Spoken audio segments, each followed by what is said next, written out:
Dok, kenapa sih kok tulang saya nggak sembuh-sembuh?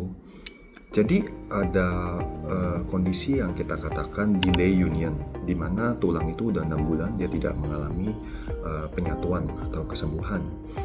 Dan kalau sudah lebih dari 9 bulan atau 3 bulan berturut-turut tidak mengalami progres kesembuhan, kita bisa katakan itu non-union. Terus kenapa itu bisa terjadi? Pada dasarnya bisa kita bagi menjadi 3 penyebabnya. Yang pertama dari faktor trauma itu sendiri. Kalau traumanya berat, tentu proses kesembuhannya lebih lambat.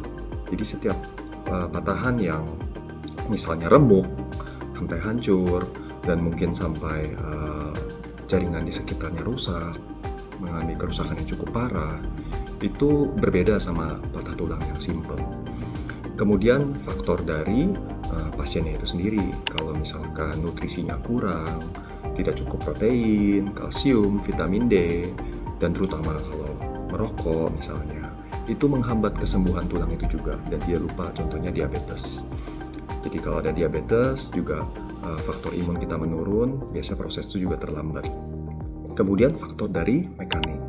Mekanik itu di mana kesembuhan dari tulang itu memerlukan stabilitas, di mana stabilitas itu diperlukan untuk menjaga tulang sembuh dalam kondisi yang kondusif. Jadi kedua fragmen tulang itu harus rapat dan harus bersentuhan. Kalau misalkan ada jaringan sekitar yang menjepit, tentu tulang akan susah sembuhnya. Jadi dan mereka harus sembuh dalam kondisi yang stabil.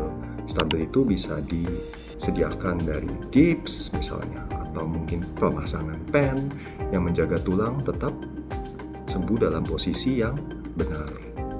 Jadi beberapa faktor tadi harus dievaluasi jika tulang Anda atau ada saudara-saudara Anda yang mengalami keterlambatan dalam penyembuhan.